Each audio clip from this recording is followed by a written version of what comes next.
Assalamualaikum warahmatullahi taala wabarakatuh. Alhamdulillahirabbil alamin. Wassalatu wassalamu ala asyrafil anbiya'i wal mursalin wa ala alihi wa sahbihi ajma'in. Subhanaka la ilma lana illa ma 'allamtana innaka antal alimul hakim. Rabbi shrah li sadri wa yassir li amri wahlul 'uqdatam min lisani yafqahu qawli. Rabbi yassir wa la tu'assir wa tammim bil khair, amma ba'd. Sahabat-sahabat yang dikasihi sekalian, alhamdulillah kita syukur pada Allah. Sekali lagi pada petang yang baik ini kita diberi peluang oleh Allah untuk kita belajar terhadap tafsir surah Al-Ahzab, di mana pada ayat yang kita akan baca pada kali ini ialah pada ayat yang ke-50 daripada surah Al-Ahzab.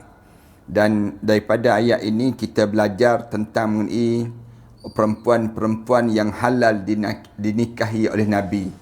Dan kita tahu bahawa tajuk yang kita bincangkan ini merupakan di antara tajuk-tajuk yang orang perempuan wajib faham dalam kehidupan dia sewaktu mana kita hidup di atas muka bumi ini. Ada 3 surah yang orang perempuan kena belajar dalam kehidupan masing-masing. 3 surah ni paling tidak sebelum kita meninggal dunia, ajarilah pada keluarga kita terhadap 3 surah. Yang pertama surah An-Nisa, yang kedua surah Al-Ahzab, dan yang 3 surah An-Nur. 3 surah ini, dan saya sebelum daripada ini kita dah bicarakan panjang tentang tajuk-tajuk kitab ini. Tuan-tuan yang ingin memiliki kitab ini, hebatnya surah Al-Ahzab ini, tuan-tuan boleh hubungi saja Matan Publication. Tuan-tuan hubungi Matan Publication tu, tuan-tuan akan dapati di sana ada yang disebut dengan tajuk-tajuk ataupun kitab-kitab yang terdapat dalam perbincangan yang kita bincangkan ini. InsyaAllah hari ini kita akan sambung lagi pada ayat yang ke-50 dalam surah Al-Ahzab ini.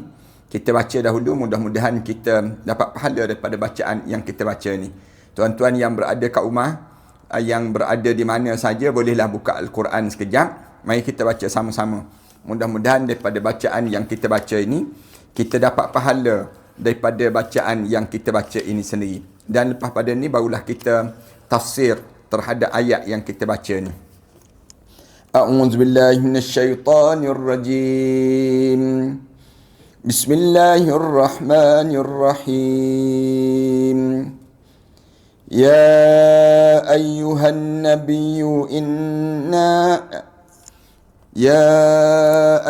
النبي إنا أحللنا لك أزواجك اللاتي آتيت أجورهن وما ملكت يمينك مما أفاء الله عليك وبنات عمك وبنات عماتك وبنات خالك وبنات خالاتك اللاتي هاجرن معك وامرأة مؤمنة إن وهبت نفسها للنبي إن أراد النبي أن يستنكهها خالصة لك من دون المؤمنين قد علمنا ما فرضنا عليهم في أزواجهم وما ملكت أيمانهم لكي لا يكون عليك حرج وكان الله غفورا رحيما. صدق الله العظيم. يا أيها النبي، وهي نبي، إنا أحللنا لك أزواجك التي آتيت أجورهن. Wahai Nabi, sesungguhnya kami telah halalkan bagi kamu isteri-isteri kamu yang kamu berikan mas kahwin kepadanya, dan hamba-hamba perempuan yang kamu telah miliki daripada apa yang telah dikurniakan oleh Allah kepada kamu. sebagai tawanan perang, dan kami telah halalkan bagi kamu berkahwin dengan sepupu-sepupu kamu, iaitu anak-anak perempuan kepada saudara kamu daripada sebelah bapa, serta anak-anak perempuan ataupun anak-anak perempuan mak saudara kamu daripada sebelah bapa kamu, dan anak-anak perempuan bapa saudara kamu daripada sebelah ibu, serta anak-anak perempuan daripada mak saudara daripada sebelah ibu yang telah berhijrah bersama-sama dengan kamu. Dan kami telah halalkan bagi kamu mana-mana perempuan yang beriman yang telah memberikan dirinya kepada Nabi untuk dikahwininya dengan tidak membayar mas kahwin. Kalaulah Nabi suka untuk berkahwin dengannya, perkahwinan yang demikian adalah khas bagi kamu semata-mata. Kemudian bukan bagi orang-orang yang beriman, untuk orang yang beriman umumnya. Sesungguhnya kami telah mengetahui apa yang telah kami wajibkan kepada orang-orang yang beriman mengenai isteri-isteri mereka dan hamba-hamba perempuan yang mereka miliki, supaya tidak menjadi keberatan bagi kamu. Dan ingatlah, Allah adalah Maha Pengampun lagi Maha Mengasihani terhadap hamba-hambanya. Satu ayat je pada petang yang baik ini untuk kita nak faham terhadap rumah tangga ataupun hukum perkahwinan dalam kekeluargaan Rasulullah sallallahu alaihi wasallam, di mana Rasulullah sallallahu alaihi wasallam ini Allah kurniakan padanya untuk perkahwinan khas pada Rasulullah sallallahu alaihi wasallam yang disebut dengan lebih daripada 4 orang isteri. Kalau kita tanya kenapa Rasulullah sallallahu alaihi wasallam diberi lebih, dengan dimaksudkan ada setengah alim ulama sebut rupa-rupanya perangai orang perempuan ni berdasar kepada apa yang disebut ni adalah lebih kurang 11 sifat ataupun 9 sifat orang perempuan yang tersendiri. Lalu melalui perkahwinan itu, maka kita akan tahu tabiat-tabiat dan bagaimana untuk menyelesaikan permasalahan dalam kehidupan kekeluargaan ini. Ramai di kalangan kita ni dia hanya memahami sikap seorang perempuan ini pada satu saja, tapi dia tak memahami sikap yang lain. Rasulullah sallallahu alaihi wasallam Allah telah sempurnakan bagi diri dia dengan cara bagaimana? Dengan cara nak tunjuk sikap orang perempuan ni ada lebih kurang 11 sikap daripada 11 orang isteri yang ada pada Rasulullah sallallahu alaihi wasallam ini, untuk diterangkan kehidupan bagaimana kalau berhadapan dengan sikap ini, bagaimana dengan isteri yang sebegini. Kalau berhadapan dengan keadaan macam ni, bagaimana nak hadapi keadaan macam ni. Kemudian ni alim ulama sebutlah berdasar kepada kenapa Rasulullah sallallahu alaihi wasallam mempunyai 11 orang isteri, ataupun ada satu riwayat kata ada 9 orang isteri, tapi saya pegang dengan yang 11 lah, kerana kalau kita bincang-bincang cukup dengan 11 tersebut. Walau bagaimana sekalipun kita nak sebutnya, dalam kehidupan ini Allah telah menghalalkan isteri-isteri yang telah diberikan mas kahwin melalui firman Allah Ta'ala kepada Nabi. Dalam ayat ni, perkataan ujur ataupun sudut bahasanya bermaksud upah. Waktu mana Allah Subhanahu Wa Ta'ala sebut, Ya ayyuhan Nabi, inna ahlalna laka azwajaka allati ataita ujurahunna. Ujurahunna ni maksudnya kamu telah bagi upah. Dalam istilah perkahwinan dia panggil ujurahunna ni, yang dimaksudkan di sini ialah yang namakan dengan mas kahwin. Bila sebelum kamu kahwin, kamu haram dengan orang ni, tapi bila seorang tersebut dia dah berkahwin, dia jadi halal. Halal pada diri dia ini untuk banyak perkara lah daripada tubuh badan orang perempuan itu. Kemudian perkataan ujur di sudut bahasanya bermaksud upah, manakala di sudut maknanya bermaksud mas kahwin. Mana-mana kahwin dengan orang perempuan, kamu bagi mas kahwin. Menurut Qatadah dan ulama lain, mahar ataupun mas kahwin yang diberikan oleh Nabi sallallahu alaihi wasallam pada isteri-isteri Rasulullah sallallahu alaihi wasallam, setiap orang adalah 12,5 ru'iyah uqiyah, iaitu lebih kurang 500 dirham seorang, 500 dirham, kecuali Ummu Habibah binti Abu Sufyan kerana maharnya dibayar oleh Raja Najasyi sebanyak 400 dinar. Itu saja. Yang lain tu Rasulullah sallallahu alaihi wasallam, bila Rasulullah sallallahu alaihi wasallam kahwin dengan isteri Rasulullah sallallahu alaihi wasallam, Rasulullah bagi lebih kurang 12,5 uqiyah, iaitu lebih kurang 500 dirham. Cuba kira lah. Kalau ada orang yang boleh kira sekarang ni, siapa yang nak kahwin, cuba dia ikut sunnah Nabi sallallahu alaihi wasallam ini. Dia bagi lebih kurang 500 dirham. Kecuali yang diberi pada Ummu Habibah saja. Ummu Habibah binti Abu Sufyan, anak Abu Sufyan. Rasulullah sallallahu alaihi wasallam telah diberi mas kahwin, itu maharnya dibayar oleh Raja Najasyi sebanyak lebih kurang 400 dinar. Yang lain 500 dirham. Manakala Ummu Habibah ini dapat lebih kurang 400 dinar yang diberi. Itu pun hadiah oleh Raja Najasyi kepada Nabi sallallahu alaihi wasallam. Manakala Siti Safiyah binti Huyai pula adalah antara tawanan wanita Khaybar yang dijadikan isteri oleh Nabi sallallahu alaihi wasallam. Itu Siti Safiyah. Safiyah ni di antara anak tawanan yang ditawan dalam perang Khaybar. Dan di waktu mana demikian, ni di antara wanita-wanita Yahudi yang berkahwin dengan yang dikahwini oleh Rasulullah sallallahu alaihi wasallam. Nak sebutnya bahawa Islam ni dia tidak ajar dalam hidup kita ni untuk mempertahankan menyebut tentang bangsa dan sebagainya. Tapi yang dianggapnya ialah takwa yang bernilai di kalangan kita.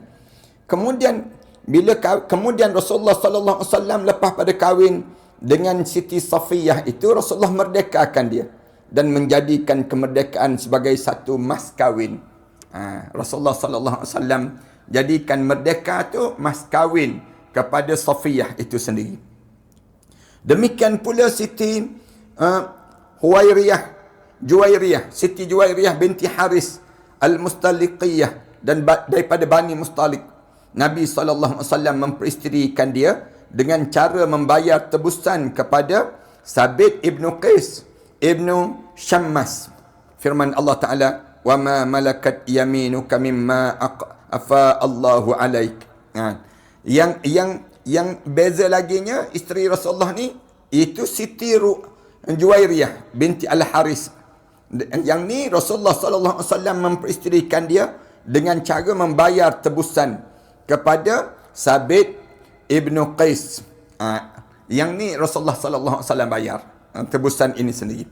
Kemudian ayat seterusnya Allah Subhanahu wa taala sebut, wa ma malakat yaminuka mimma afa Allah, dan hamba sahaya yang kamu miliki termasuk apa yang kamu peroleh di dalam peperangan yang dikurniakan oleh Allah untuk diri kamu. Berdasar pada ayat ni, Allah Ta'ala mengharuskan mengahwini hamba wanita yang diperolehi hasil daripada tawanan perang. Sebagaimana Rasulullah sallallahu alaihi wasallam juga pernah memiliki Safiyah dan juga Juwairiyah, kemudian memerdekakan dan mengahwini mereka. Rasulullah sallallahu alaihi wasallam lakukan demikian. Rasulullah sallallahu alaihi wasallam juga pernah memiliki Raihanah binti Syar'i'un serta Maria Al-Qibtiyah, kemudian mengahwini mereka. Rasulullah sallallahu alaihi wasallam diberi hadiah yang disebut dengan tawanan ini. Rasulullah diberi Maria daripada Raja Mesir, Al-Qibtiyah ini, kemudian Rasulullah kahwin dengan Maria ini. Hasil daripada perkahwin dengan Maria Al-Qibtiyah inilah lahirnya seorang anak lelaki yang diberi nama Ibrahim, di antara anak kesayangan Rasulullah sallallahu alaihi wasallam yang wafat di atas ribaan Rasulullah sallallahu alaihi wasallam. Firman Allah Taala lagi, wa banati ammatika wa banati khalika wa banati khalatika allati hajarna ma'ak, dan anak-anak perempuan bapa saudara kamu, anak-anak perempuan daripada bapa saudara lelaki di kalangan saudara lelaki bapa kamu, anak-anak perempuan daripada saudara perempuan bapa kamu, anak-anak perempuan daripada saudara lelaki ibu kamu, dan anak-anak perempuan daripada saudara lelaki saudara perempuan ibu kamu. Kemudian hinggalah akhir ayat ini sendiri, allati hajarna ma'ak, yang telah berhijrah bersama dengan kamu. Maksudnya kamu wahai Rasul, kamu boleh kahwin dengan sepupu kamu. Tak kira sepupu tu sebelah mak kamu, sepupu tu sebelah ayah kamu. Mana nama yang disebut dengan sepupu, boleh kahwin. Boleh kahwin dalam kehidupan kamu ini sendiri. Ini merupakan hukum yang adil dan juga pertengahan antara yang ringan dengan yang berlebihan. Cara Allah Subhanahu Wa Taala nak ajar dalam hidup kita ni, kita boleh kahwin dengan sepupu.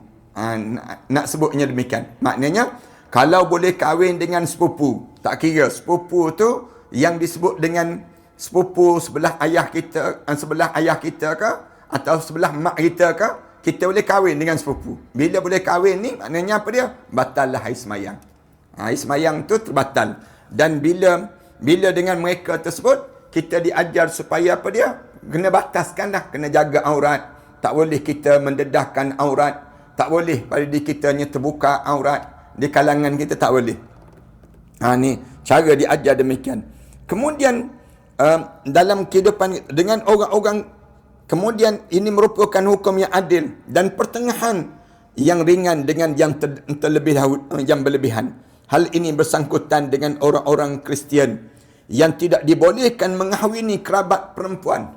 Orang Kristian dia tak boleh kahwin dengan sepupu, tak boleh. Melainkan terdapat jarak antara mereka dengan terpisah sehingga 7 keturunan ataupun lebih.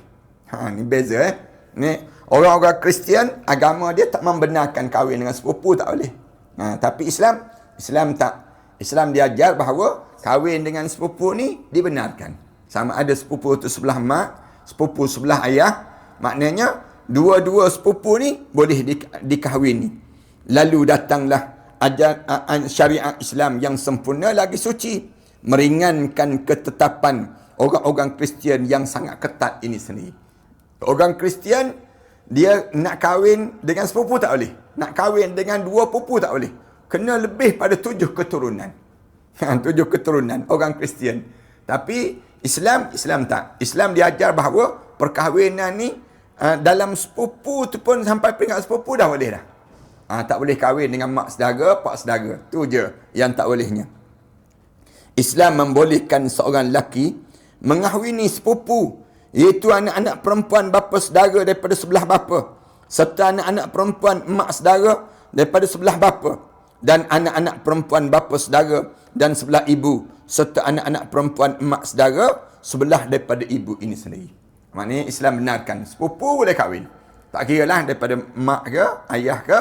Maknanya anak saudara pada mak, anak saudara pada ayah, semua boleh kahwin. Bila boleh kahwin, maknanya tak boleh bersentuhan. Tak boleh buka aurat depan mereka. Tak boleh nak salam-salam, tak boleh. Sepupu dengan sepupu tak boleh nak salam. Tak boleh bersentuh. Kerana apa dia? Kerana boleh kahwin. Oleh kerana boleh kahwin, batal wudu. Oleh kerana boleh kahwin, maksudnya ada rangsangan di antara mereka ini sendiri.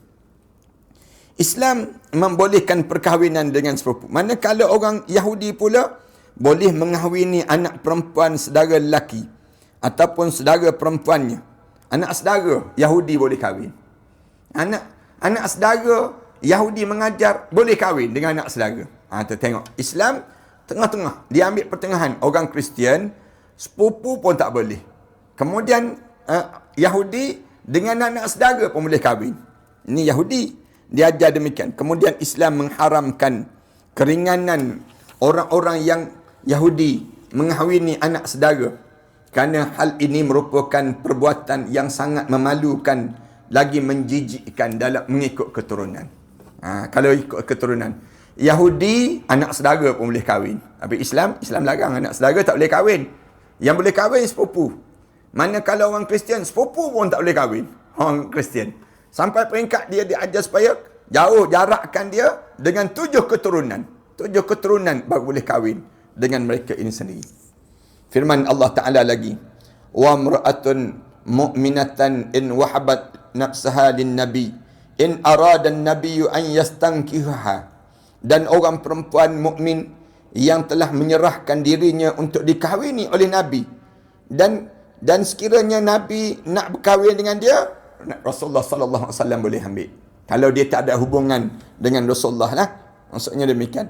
Allah Subhanahu wa taala telah menghalalkan perempuan mukmin kepada nabi yang menyerahkan dirinya untuk dikahwini tanpa mas kahwin. Sekiranya Nabi menyukainya. Daripada Sahal Ibn Sa'id As-Sa'idi bahawa Rasulullah sallallahu alaihi wasallam pernah didatangi seorang perempuan. Lalu perempuan itu berkata pada Rasulullah, "Wahai Rasulullah, sesungguhnya aku serahkan diri aku kepada kamu." Ada pernah sekali orang perempuan datang jumpa dengan Rasulullah sallallahu alaihi wasallam, lalu dia sebut ada Rasulullah. Dia kata, "Ya Rasulullah, saya serahkan diri saya untuk kamu untuk kahwini ya Rasulullah." Maka Rasulullah sallallahu alaihi wasallam tidak menjawabnya, dan wanita itu berdiri dalam tempoh waktu yang cukup lama. Lalu berdirilah seorang lelaki dan berkata kepada Rasulullah sallallahu alaihi wasallam, "Wahai Rasulullah, kahwinkanlah aku dengan dia jika kamu tidak berhajat kepadanya ya Rasulullah." Ada seorang sahabat bangun sebut, "Rasulullah, kalau kamu tak nak kahwin dengan dia, kahwinkanlah aku dengan dia ya Rasulullah." Mudah. Ada cara.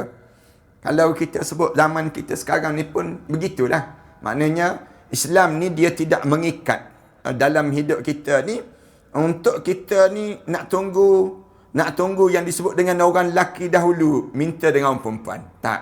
Dalam Islam dia ajar kalau orang perempuan tu dia rasa diri dia ni untuk berhak untuk berkahwin dengan seseorang, maka dia boleh tawarkan diri dia kepada orang lelaki sebut. Sama ada orang lelaki tu nak ambil, tak nak ambil dia, itu atas pertimbangan lah pula. Pertimbangan pada lelaki ni.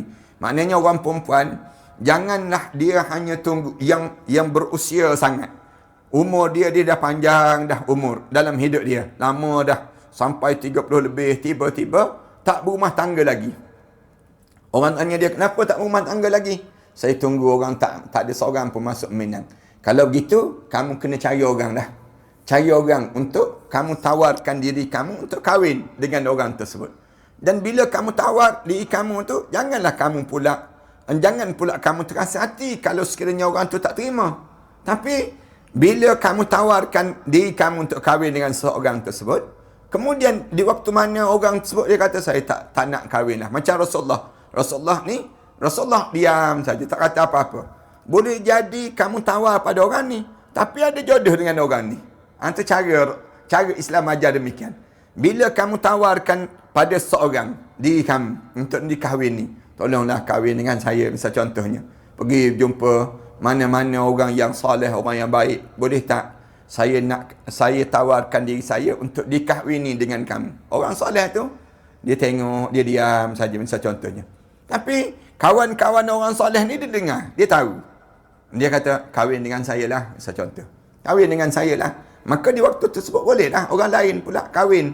Ini cara Islam membenarkan. Jangan pula kita kata, "Malulah Ustaz, malulah." Tak, ni dalam sirah ni ajar demikian. Diajar zaman Rasulullah sallallahu alaihi wasallam ada orang perempuan yang menawarkan diri pada Rasulullah. Lalu bila Rasulullah sallallahu alaihi wasallam diam, Rasulullah sallallahu alaihi wasallam tak jawab terhadap permintaan perempuan itu untuk dikahwini diri dia dengan Rasulullah. Lalu bangun sahabat yang lain. Sahabat yang lain ni sebut pada Rasulullah sallallahu alaihi wasallam. Kata dia, bangun lelaki ni sebut, "Ya Rasulullah, kahwinkanlah aku dengan dia ya Rasulullah, jika kamu tidak berhajat kepadanya." Maka Rasulullah sallallahu alaihi wasallam bertanya. Rasulullah tanya balik pada lelaki yang sahabat ini yang kata nak kahwin dengan perempuan ni. Dia sebut, "Apakah kamu memiliki sesuatu yang kamu akan berikan kepadanya sebagai mas kahwinnya?" Rasulullah tanya balik, "Kamu nak kahwin dengan dia ni, ada sesuatu ke untuk kamu nak kahwin dengan dia ni? Mas ke?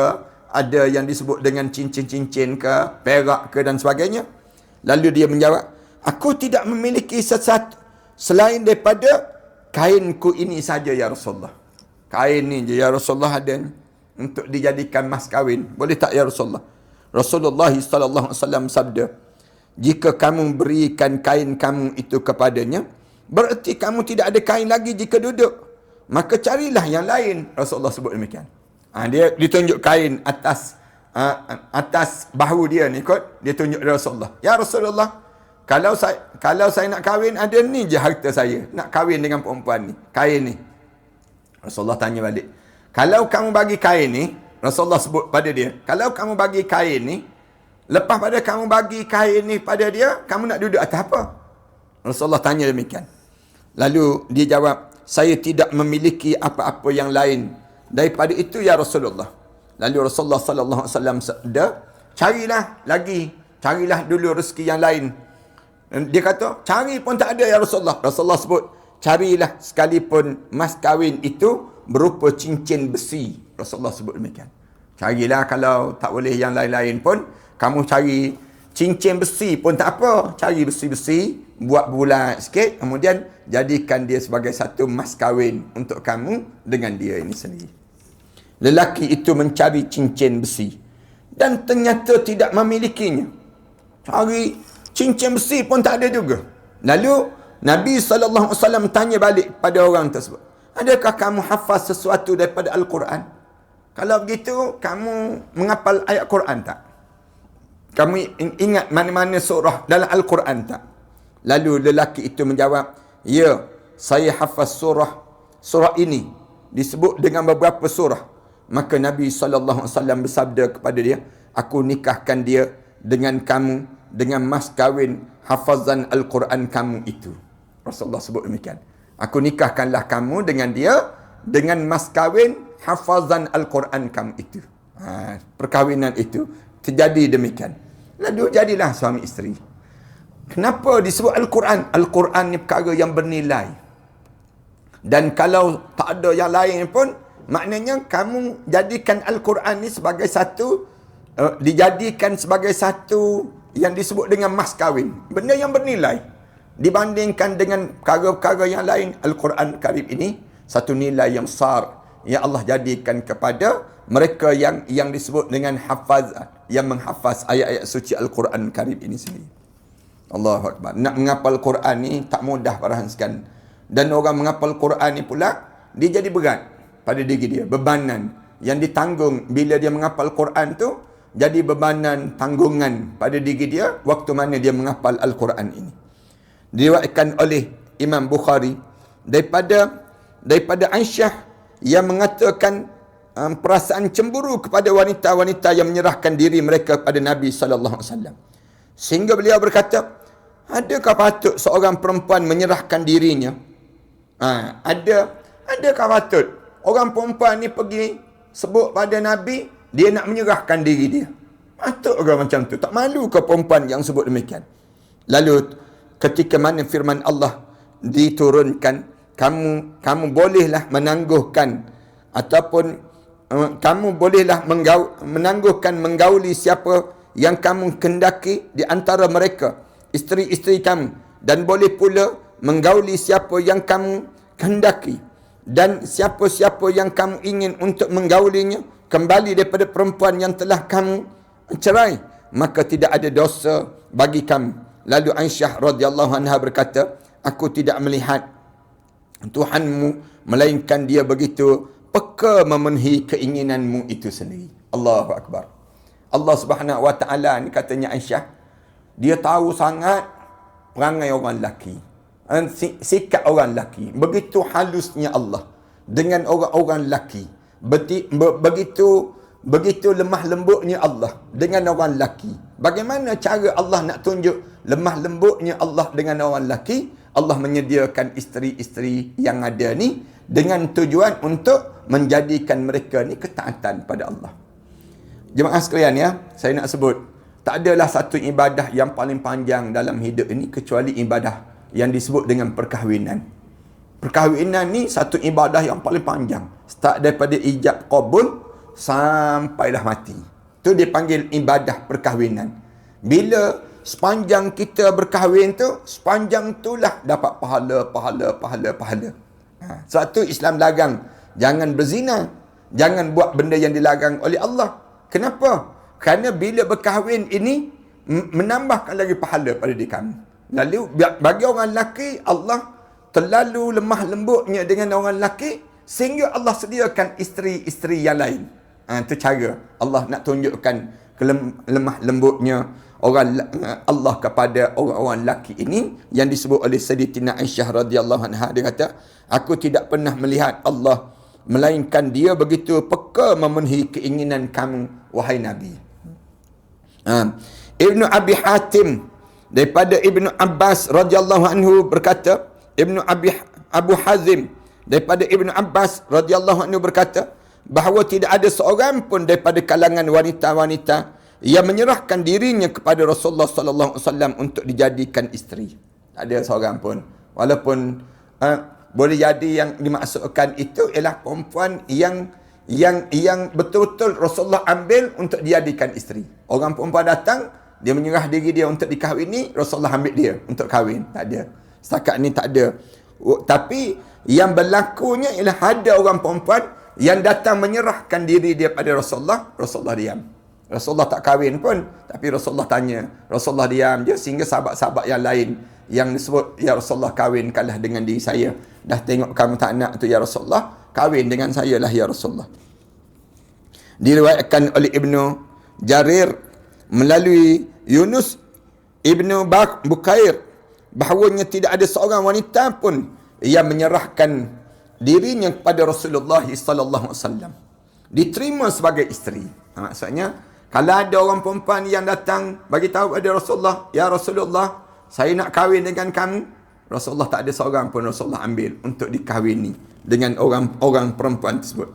Tapi sebaliknya, sahabat-sahabat Rasulullah yang lain ambil. Kerana apa dia? Kalau kita tanya, kenapa? Kerana setiap isteri Rasulullah ini dipilih oleh Allah. Bukan dipilih oleh Rasulullah sallallahu alaihi wasallam sendiri. Itu cara dalam ulama-ulama jawablah. Tapi oleh kerana Allah tak turunkan wahyu untuk terima yang disebut dengan perempuan ini dan perempuan itu, maka Rasulullah sallallahu alaihi wasallam tak terima keadaan yang demikian. Kalau ditanya, kenapa Rasulullah tak terima? Sedangkan orang perempuan tu dah datang, dah menyerahkan diri. Wahabat nafsaha lin nabi, orang yang telah memberi jasad dia untuk dikahwini kepada Nabi. Tapi Rasulullah sallallahu alaihi wasallam tak terima pun. Rasulullah sallallahu alaihi wasallam bukan Rasulullah tolak, tak, Rasulullah diam je. Dengan tujuan apa? Tujuan nak suruh keluarga Nabi sallallahu alaihi wasallam ini betul-betul disusun oleh Allah Subhanahu wa taala. Tu kelebihan lah. Kalau kita sebut, kenapa Rasulullah tak kahwin? Dah orang dah pelawa dah diri dia. Jawapan dia, kerana Allah tak turunkan wahyu. Itu cara demikian untuk Rasulullah sallallahu alaihi wasallam. Sekalipun hal itu diperbolehkan dan sebagai satu pengkhususan kepada baginda sallallahu alaihi wasallam. Namun ia bergantung sepenuhnya kepada Nabi sallallahu alaihi wasallam. Sebagaimana yang disebut oleh Allah Taala melalui firman-Nya, kalau Nabi mahu mengahwininya. Maksudnya jika Nabi sallallahu alaihi wasallam memilih untuk mengahwini perempuan itu pun boleh, tapi Rasulullah sallallahu alaihi wasallam tak kahwin dengan perempuan tersebut. Firman Allah Taala lagi, khalisatan laka min dunil mu'minin. Allah Subhanahu wa taala jadikan pengkhususan bagi kamu untuk semua orang-orang mukmin, bukan untuk semua orang mukmin. Khalisatan lak. Ini khusus untuk kamu, min dunil mu'minin, tidak kepada orang mukmin yang lain. Ikrimah berkata, maksud firman Allah Taala itu bahawa wanita yang menyerahkan diri tidak halal bagi selain kamu. Untuk dikam. Oleh itu sekiranya ada wanita yang menyerahkan dirinya kepada seorang lelaki, maka wanita itu tidak halal baginya kecuali dengan akad nikah. Ada yang riwayat kata, kalau ada orang perempuan yang datang menyerah diri pada Rasulullah, Rasulullah boleh gaul dia. Boleh gaul tanpa nikah. Asalnya cerita demikian. Tapi ni khusus untuk Nabi. Khusus untuk Nabi. Tapi dalam riwayat ini menyebut bahawa ini khusus untuk Nabi. Tapi kalau ada wanita yang lain menyerah diri pada lelaki lain atas dunia ni, dia kata saya pun nak serah diri jugalah pada kamu, pada ustaz, misal contohnya. Tak boleh. Dia kena kahwin dengan perempuan itu. Tidak halal bagi kamu kecuali dengan akad nikah. Lelaki itu pula memberikan sesuatu kepadanya sebagai mas kahwin. Manakala orang nak kahwin tu kena bagi pada perempuan ini sebagai mas kahwin. Penafsiran yang sama dikemukakan oleh Mujahid dan Asy-Syabi serta selain kedua-duanya apabila mereka bernikah dan lelaki itu meninggalkan menggaulinya, wajib ke atas lelaki itu membayar mahar misil kepada wanita tersebut. Kena bayar yang disebut dengan mahar itu sendiri.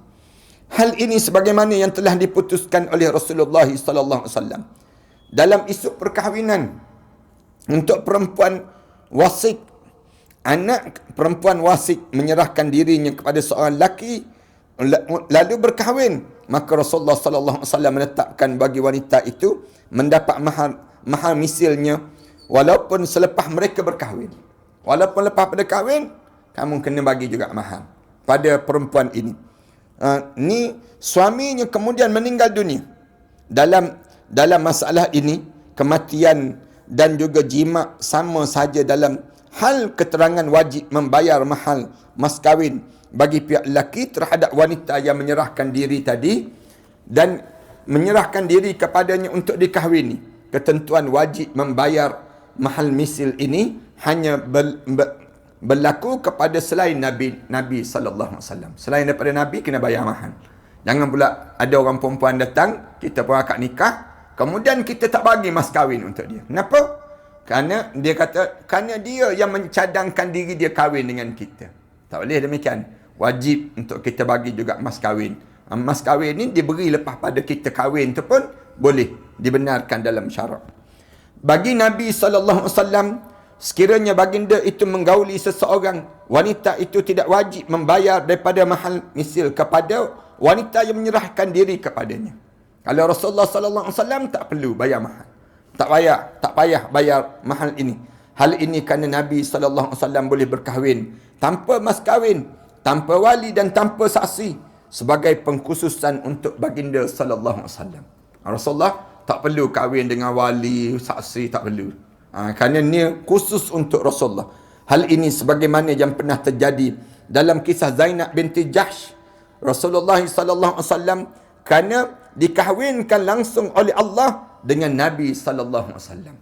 Zainab binti Jahsh ini sendiri, Allah sendiri yang menghawinkan, yang disebut dengan Rasulullah dengan Zainab binti Jahsh itu sendiri. Oleh itu Qatadah mengatakan, hubungan dengan makna firman Allah Ta'ala sebagaimana pengkhususan bagi kami bukan untuk semua orang mukmin, bahawa tidak diperbolehkan seorang wanita menyerahkan dirinya kepada lelaki tanpa wali dan tanpa mas kahwin selain daripada Nabi sallallahu alaihi wasallam. Datang pula daripada Qatadah disebut bahawa orang perempuan tak bolehlah dia nak serah diri begitu saja tanpa dia bagi tahu pada wali, tanpa dia bagi tahu pada saksi, ataupun dia nak kahwin direct begitu, tak boleh.